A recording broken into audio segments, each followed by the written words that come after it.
presents DigitALL Disruptors, Lucian Women for Innovation and Technological Change. And today I have a very special guest with me who's taken her precious time to come and have a quick conversation with us today. So go ahead, tell us exactly who you are.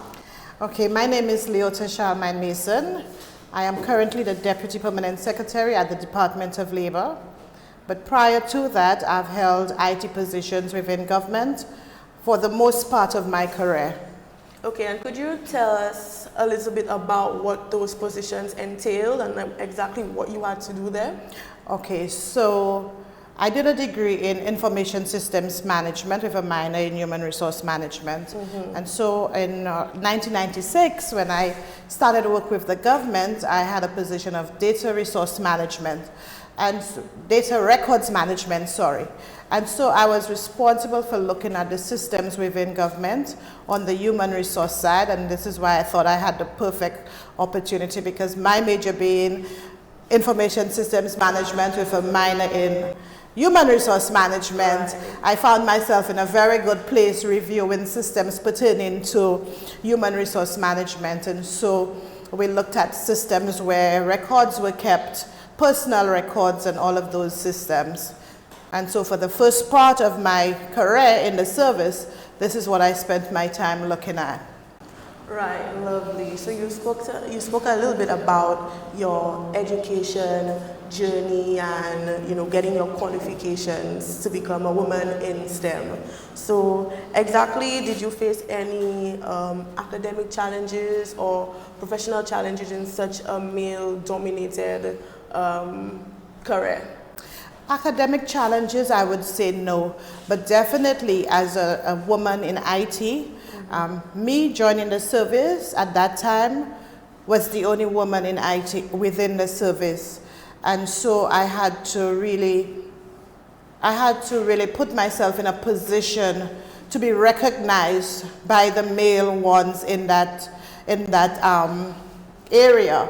So for me, it was always having to prove myself, having to make sure I was on top of everything. And IT changes so quickly. So I had to ensure that I was always up to date with what was happening in the industry.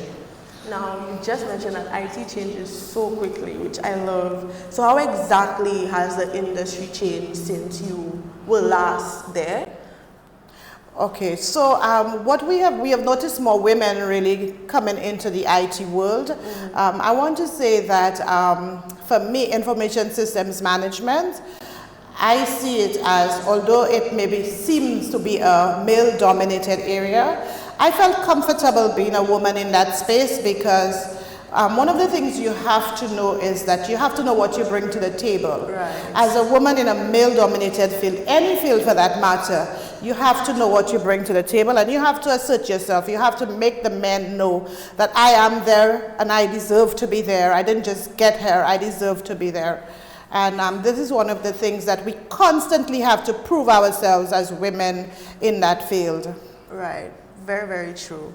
So, looking back on your career, what is one thing that you changed in your working environment to break that kind of bias and to gain respect from your male counterparts?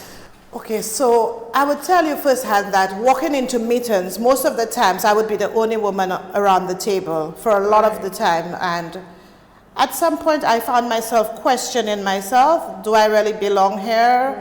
And I had to really dig deep sometimes to tell myself, yes, you belong here, and you're as important as all of the men around this table. And so you had to be louder than them to be heard. You had to be more efficient to be heard. So it was always about being the best you. And it's a blessing in disguise because it always brought out the best in you. Being the only female, you just had to do 10 times the work. Right, to gain the same amount of respect. To gain the respect, yes. So, with that being said, what advice would you give someone like me or someone who currently wants to pursue a career in STEM and they're a little bit worried about being put in leadership positions and again being the only woman in the room and how could you gain respect of your male counterparts? I would say to you to ensure that it's a passion because you have to be passionate about it. because a lot of the times you would have to depend on your passion to drive you, because for one, there are not many female mentors that you could look to for support. Right. So it has to be all about you and the passion that you bring to it, and that you are actually interested in that field, because some persons go into it and then you figure, you know, I'm going into it, there's money to be made, it's a nice place to be, but you have to be passionate about it to be able to how would I say that, to be able to be up there with the men, right? You know. So what do you think can be done to provide a greater level of gender equity in the STEM field? I think that we as women, we need to change our mental belief that we believe that we belong there. People are going to tell you, why are you going to study this? This is a male-dominated field. But we need to know that we went through the same studies as the men. We did the same exams. We prepared the same way, and so we belong there. And unless we can get women to actually believe that they belong there and they should have the same respect as the men and they don't have to work twice as hard to be there, we will find ourselves in a good place. Nice. So, how did your job connect to STEM? Exactly what did it entail? Well, part of STEM is being in the technological field, and as part of an IT professional, that is what I brought to STEM as a woman, being part of the IT field. So, Ms. Liota, as we're about to end our interview, is there anything you'd like to add as we approach International Women's Day? Any message you'd like to leave young women with that is, I mean, you're an inspiring woman, you know, I love powerful women. So is there anything you'd like to add? Yes, I'd like to say to our women and young ladies to always believe in yourself, know your self-worth, and be fearless about anything that you want to do. And to just say to all women out there, Happy International Women's Day. Thank you so much, Ms. Liota, for your time. And thank you so much for tuning into our program, Helen's DigitALL Disruptors, St. Lucian Women for Innovation and Technology. And I'd like to wish every single woman out there a very happy International Women's Day. I love women.